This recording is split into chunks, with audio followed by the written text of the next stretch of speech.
So today we're going to be looking at the topic of the Gospels and their reliability, with particular reference to the linguistic evidence. Now, my name's Richard. I'm not a professional linguist, but I've got an interest in this. I've studied languages. I'm a language teacher. I spend a lot of time thinking about language. And so this is a feature of the Gospels that's of particular interest to me. Now, what language was the New Testament written in, and in particular the Gospels? Well, Greek, the Greek language. And that might strike us as strange because Greece is here. That's where they speak Greece. That's where they speak Greek. And here is Judea and Galilee, which is where Jesus was from, where the events of the Gospels take place. So why are they writing in Greek?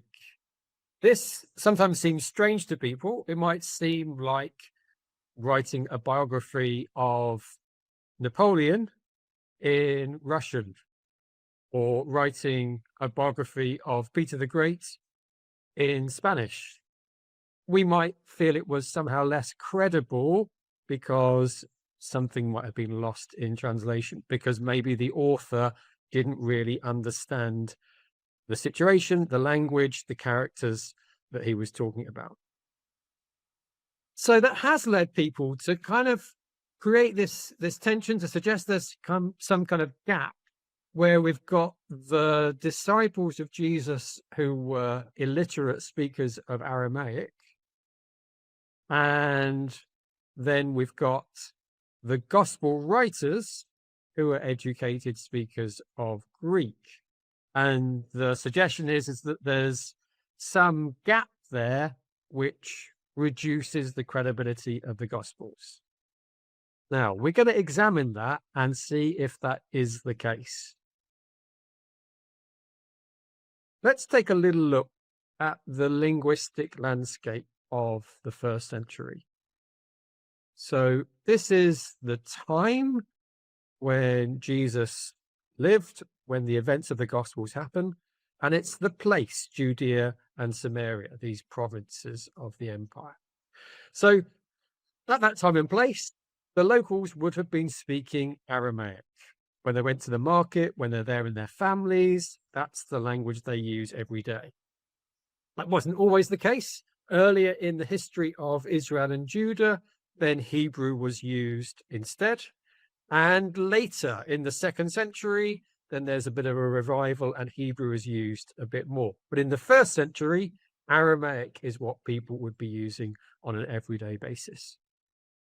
But when they went to the synagogue, when they sang hymns, when they went to the temple, that would have been in Hebrew. The Hebrew Old Testament was what was the foundation of the Jewish faith. And because perhaps people weren't so fluent in Hebrew, they didn't use it on an everyday basis, then sometimes that would be explained in the synagogues by professional translators who would take the meaning of the Hebrew and explain it to the congregation in Aramaic, a language more familiar to them. In addition to that, then Greek was the shared language of the Eastern Roman Empire. So if you were doing trade, if you were traveling, if you had visitors from another part of the empire, they would perhaps speak to you and you would speak to them in Greek. And of course, it was the Roman Empire, and the language of Rome was Latin. And so if you were dealing with legal, administrative, or military issues, then you would do so to some extent in Latin. Now, that might seem strange to us today. I live in Cardiff, in Wales, in the United Kingdom, and I operate in all areas of my life in English, only in English. But it wouldn't be many hundreds of years ago when my life would have been very, very different. I might have gone to the market and found that traders and farmers from the East, from England, came speaking Anglo-Saxon. Those coming from the West would have been speaking Welsh. When I went to the lord of the manor in the castle or his servants, they would speak Norman. When I went to church, everything would be in Latin. So it would have been possible to live in a world where you were encountering 4 different languages on a daily basis or a regular basis with different functions. And perhaps people would not be fluent in all of them, but they would have some familiarity with those languages. That's a similar situation to what we see in the 1st century. Let's have a think about the authors of the Gospels. We've got Matthew, Mark, Luke, and John. And we see a reflection of the linguistic landscape just by looking at their names. Matthew's a Hebrew name, Mark is a Latin name, Luke is a Latin or possibly Greek name, depending which source you look at. John is a Hebrew name.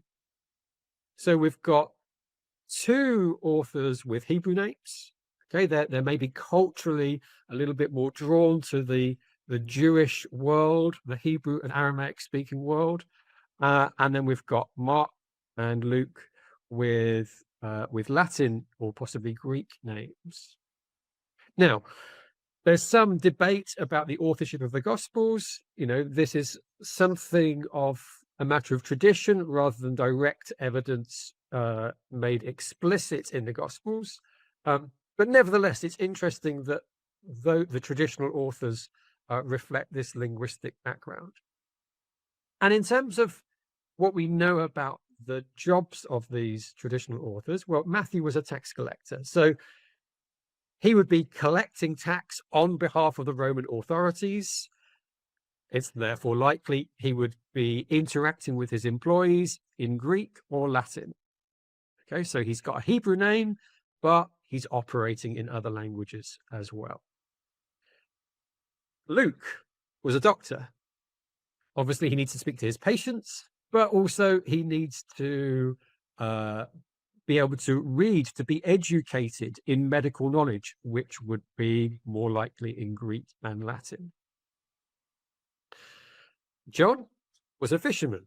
Perhaps we might not imagine he would have so much use for Greek or Latin, but nevertheless, think about as a fisherman, you're trading, you're meeting people from maybe different backgrounds and having to interact to some degree in different languages.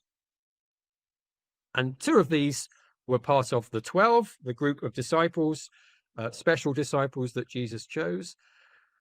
And so they would have had, you know, first-hand eyewitness access to the teaching of Jesus, to experiencing his miracles. And then the other 2 authors would have learned about these things, at least in part, from eyewitnesses.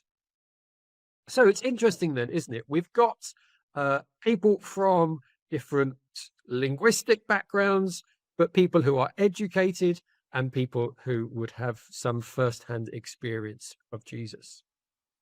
Now, we didn't say much about Mark because not much is given, but let's have a look at some of his language. Now, he's writing in Greek, but he uses Aramaic words. Here's just some of the examples. And because his readers aren't Aramaic speakers, he gives a translation.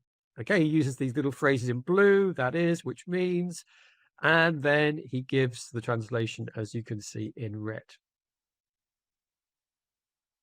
Sometimes he just says the Aramaic word, Abba, and then the Greek word, Father. He doesn't necessarily need to use the word, which means if it's obvious.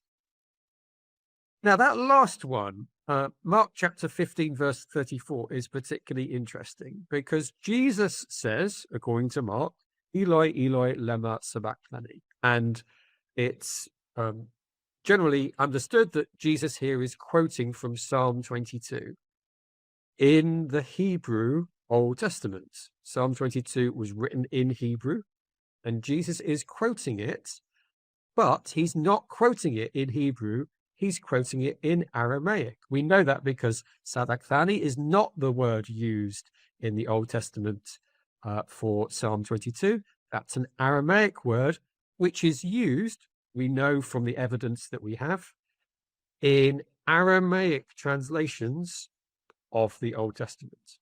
So Jesus is quoting from the Aramaic translation, and Mark is familiar with this. He doesn't make the mistake of accidentally quoting the Hebrew, which might have been more readily available, maybe better known in some areas. He understands that Jesus had quoted this in Aramaic. So what does this tell us? So the characters of Mark's gospel, whether that's Jesus, his disciples, the people he encounters, they're speaking Aramaic in daily life. The readers of his gospel, however, don't speak Aramaic. They're reading it in Greek. Mark, as somebody who apparently speaks both Greek and Aramaic, is therefore translating these things for them. And we can see that Mark and Jesus are familiar, not just with kind of everyday phrases of Aramaic, but of the Aramaic translation of the Old Testament. Now, there's much more that we could say about names of people and names of places, because this is another feature of language. But there's much more about that in John Davis's video. So please check that out. Can we believe the Gospels, the evidence, for more about how the places of people, the names of people and places in the Gospels reflect what was known about the time and place that they are set. Okay, now Mark has got Hebrew words in his gospel as well. So Jesus says, in the words of Mark, truly, or amen. Okay, Jesus doesn't use the Greek word, he uses here a Hebrew word, amen. Amen, I say to you, all sins will be forgiven. Or another occasion, Jesus quotes what other people are saying and uses the word korban. And a third occasion, people welcome Jesus into the city of Jerusalem with the word Hosanna. Now notice, Mark is now only giving us an explanation for one of them, for korban. He doesn't give an explanation for amen and Hosanna, and we'll think about why that is in just a moment. There's another little point with Hosanna. That's not what the word was in biblical Hebrew. Okay, it's another reference to the Old Testament, and yet Mark does not represent it quite as it would have been in the Old Testament. Now, this is not a mistake. This is a reflection of change in the language. We know what happens with language. Often things get shortened, sounds get modified. That's what happened with this word. It changed from Hoshiana to Hoshana. And notice that he changes the sh sound to a s sound. It moves from Hoshana to Hosanna. Again, that's absolutely typical of Greek transliteration of Hebrew and Aramaic words. The sh sound gets changed to s, just like in Shimon becomes the name Simon or Simon. Okay, so there's just a little detail here which shows that Mark is familiar with the change in the word. He's familiar with the word as it is pronounced at that time that he's writing, and he is following what are the usual conventions of transfer into the Greek language when he's using Hebrew. So we have here characters in Mark's gospel sometimes using Hebrew words in religious contexts, exactly where we would expect based on the linguistic landscape we looked at.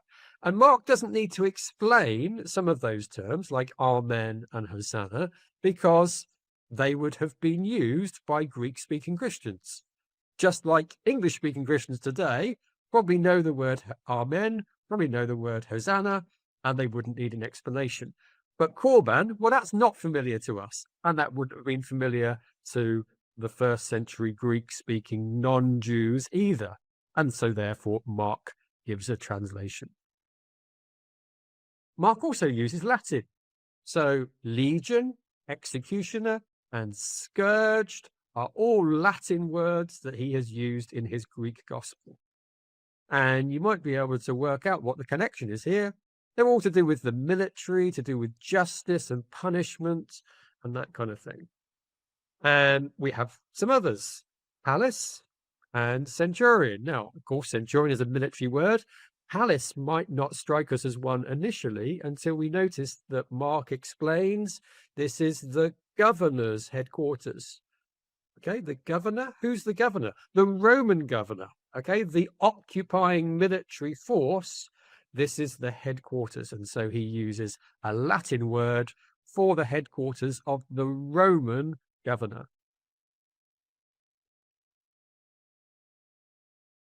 Mark also uses Latin words in other places. He talks about denarii.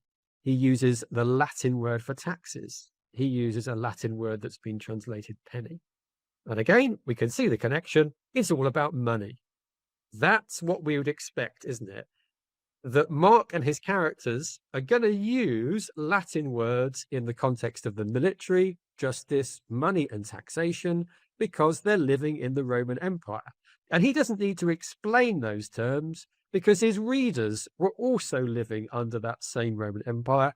They were probably using these words themselves, or at least were familiar with them. So let's remind ourselves of the linguistic landscape. We said that Greek is the shared language, and that's why the Gospels would be written in Greek so that they could be read by people across the Eastern Roman Empire.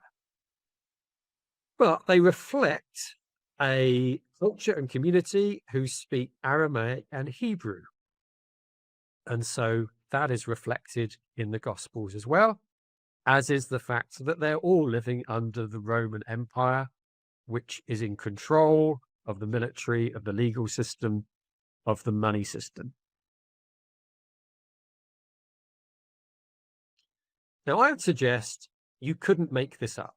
If you were writing in a different time and place and trying to guess what characters would say and how they would speak, perhaps in a language that you weren't familiar with, you would make mistakes. You would spell something wrong. You would have somebody using the wrong word in the wrong context. And yet what we've noticed is that the context of the Gospels and the language of the Gospel writers fits with the linguistic landscape that we would expect in first century Judea and Samaria and across the Eastern Roman Empire.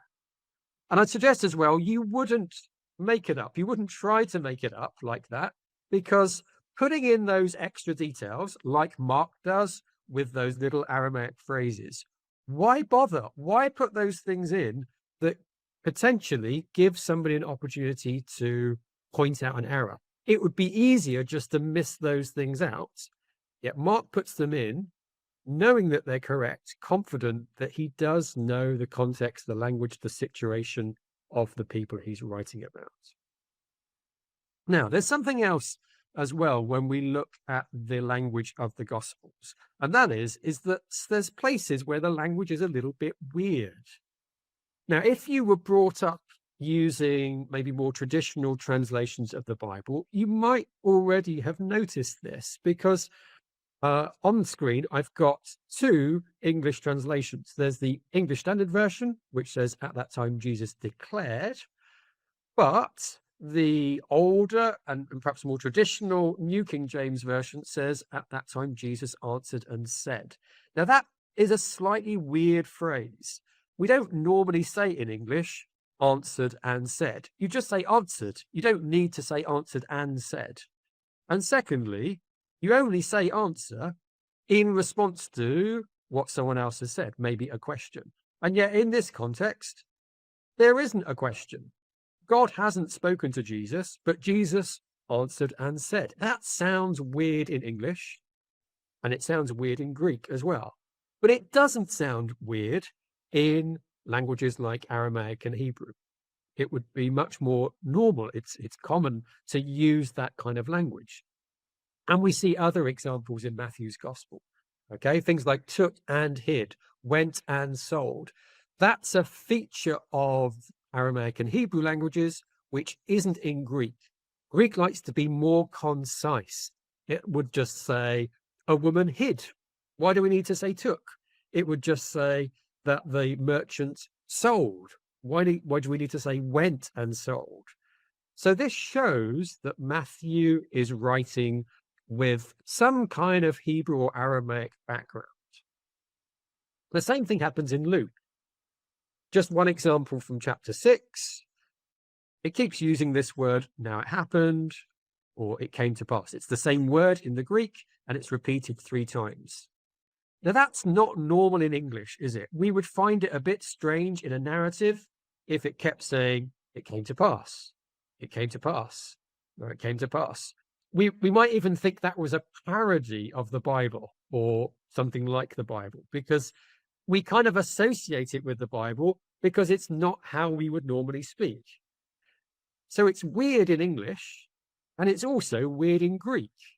That's not how Greek texts work, unless somebody is writing in Greek who comes from a Aramaic Hebrew background where this type of language is used. It would be normal in Aramaic to say something like this, so it doesn't sound weird for Luke to be saying it. So what does this tell us? Well, Matthew and Luke then wrote their Gospels, wrote their narrative in Greek, but that Greek has been influenced by Aramaic or Hebrew. Okay, these people are obviously bilingual. And this is what happens with people who are bilingual. Okay, I know from my own experience when I was studying abroad, when I was studying another language, I found it affected my English. Over the time that I was living there, my English changed. I actually found I started speaking with a different word order that was a reflection of the language that I was learning. We find the same thing with the speech of Jewish characters in the Gospels. Okay, it has Aramaic and Hebrew features, and that's, of course, what you'd expect.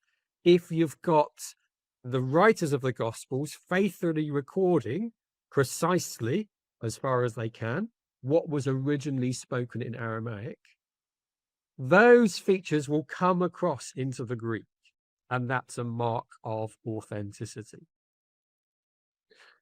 Now, one last example is poetry. So we know that poetry is different in different languages. What kind of constitutes a poem or a literary device changes depending on your language and culture. And we've got examples of Hebrew poetry. For example, the Song of Mary.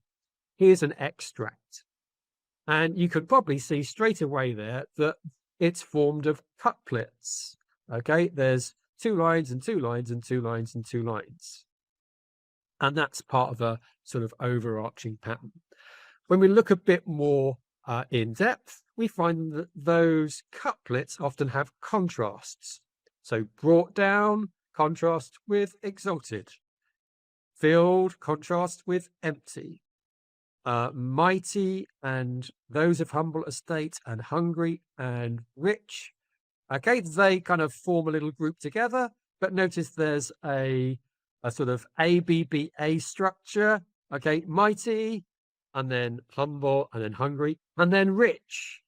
Okay, so you can see there's a structure, there's quite a complex structure in there, which is absolutely typical of Hebrew poetry. That's what we see in the Old Testament, many times in the Psalms. And yet, this isn't a Hebrew text, it's a Greek text recording what Mary, a Hebrew or Aramaic speaker, would have said. Okay, and we notice at the end as well, in the second part of that text, we've got another type of structure where instead of having contrast, you're building. So it talks about mercy, it talks about the kind of covenant mercy of God. Then it explains a little bit more as he spoke to our fathers, and then it expands that further. What do we mean by the fathers? To Abraham and to his offspring. That's who the fathers are. Okay, that's absolutely typical of Hebrew poetry, and that's what Luke is doing when he records the poetry of Mary's song. Interestingly, we have something similar with Greek poetry. So this is the Sermon on the Mount. I know this is in Greek. I don't expect people to be able to read this, but let me just show you something. This is a famous passage. It's the blessings that Jesus gives. Blessed are the poor in spirit, blessed are the merciful. You perhaps know the passage well. Now, the way that Greek poetry works is a little bit different. There's often a focus on similar sounds.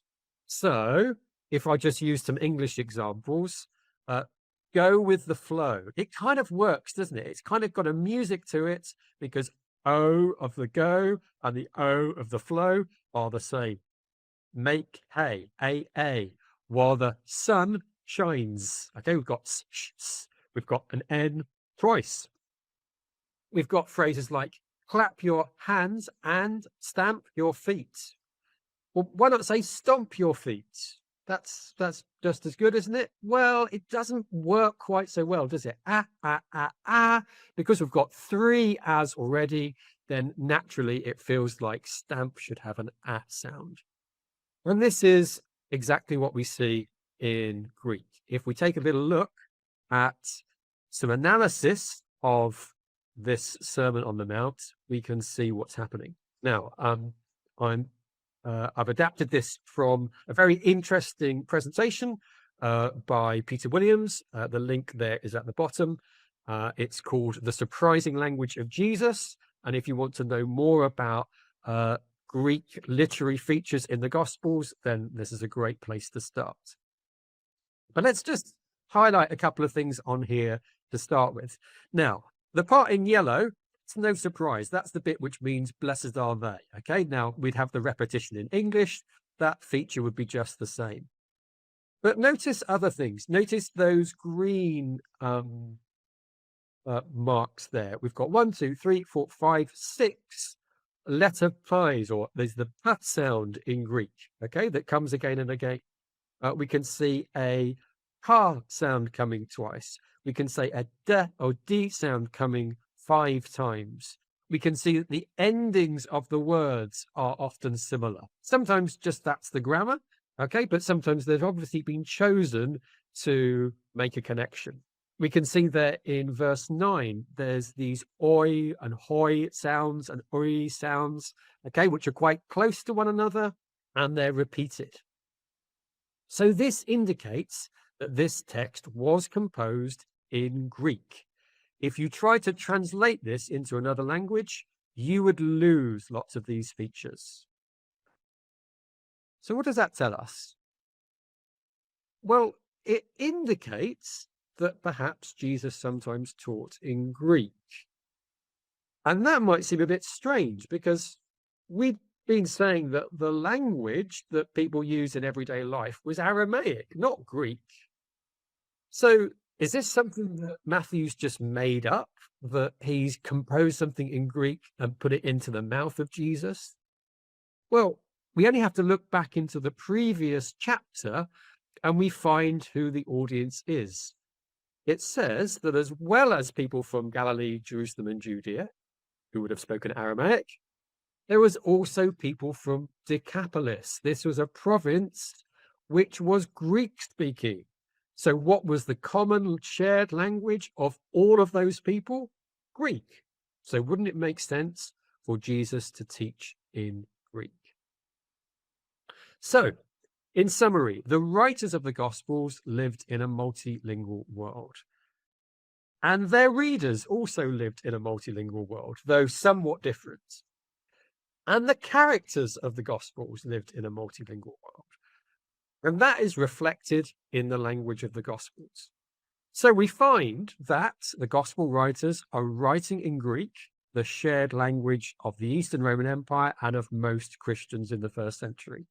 But their Greek is influenced by Aramaic, indicating they spoke Greek and Aramaic and could therefore have been close to the events and people that they describe, have had access maybe to eyewitness or even written sources in Aramaic. And they seem familiar with the literature of both the Greek and Aramaic and Hebrew worlds. As for the readers, well, they need Aramaic and Hebrew terms explained to them because Christianity has spread beyond Judea and Galilee to places where they don't speak Aramaic and Hebrew. Except they don't need religious words explained to them because words like Amen, Hosanna are common words that would have been used among Christians even if they didn't speak Aramaic or Hebrew. And again, Latin words don't need explaining because they're all living under the Roman government. They're using or familiar with those terms anyway. And the characters of the Gospels are also part of this world. So they're portrayed, the Jewish characters of the Gospels, as speaking in Aramaic, as speaking Greek with Aramaic influences, using Latin words when talking about the military and money, using Hebrew poetic forms when speaking to fellow Jews, using Greek poetic forms when speaking to a mixed audience. This is what we would expect, isn't it? This isn't something that you could make up or would make up. This is an indication that the writers of the Gospels lived and were familiar with the time in which they set the Gospels. The linguistic background of the time is reflected in the language of the Gospels. And so that gives us one more reason why we can see the Gospels as reliable records. They reflect the linguistic landscape of the time.